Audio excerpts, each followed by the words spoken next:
Not of their land. It's not theirs. Our land. Even though they bought it? Even though they bought it with the certificates of approval from the government? But haven't you heard of the Lancaster House discussions and the agreement with the British government? Because they are British settlers. Originally they have been British settlers. And we agreed at Lancaster House that there would be land reform. But they're citizens, aren't they? And isn't this farming disaster contributing to citizens by colonization?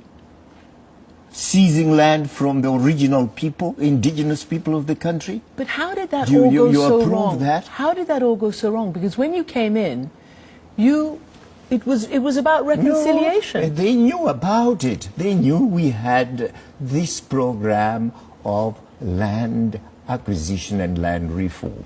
They knew about it. But what about the blacks? And the British okay, knew about it. Let's talk about the black farm workers whose houses and shanty houses, who work on these farms, they're being bulldozed in an operation that was called Drive Out the Rubbish. These are black Zimbabweans. There was no operation of that nature.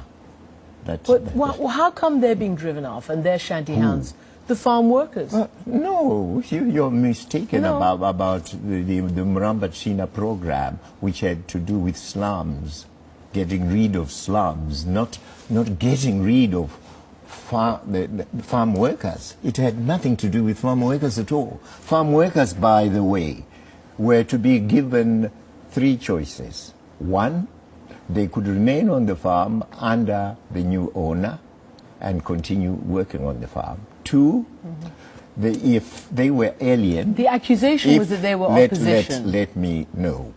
If they were alien, and most of them were from Mozambique and Zambia, they could choose to go home, in which case we would discuss the package that they deserved.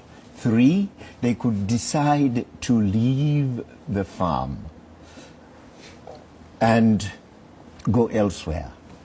And also, if they wanted to get resettled, we could resettle them. Mr. Mugabe. Under our program of resettling. The fact is, though, that the country has pretty much plunged into a pretty dysfunctional state by all international indicators. My question is, do you regret that some 4 million people have left in the last 3 to 5 years? I don't know about those numbers. But do you regret? Because these are the brain drain. These are the people who've helped make Zimbabwe the success that it was. Because of the economic situation, people are bound to leave any country. And they have not just left my country, they have left other countries as well to go to Britain, Australia, and other places. Let me ask you a question about... And at the moment, they are coming back home anyway. Let me ask you a question. We'll move on from this, and we'll ask you a question about... You heard what Archbishop Desmond Tutu said. That's nonsense. It's just devilish talk. Devilish talk? Yes. Do you He doesn't know what he's talking about, the little man. The little man, he's a Nobel Peace Prize winner. Oh, come on. He's a liberation fighter too. What South liberation? Africa. No, of course. You don't know what his status in the ANC amounts to.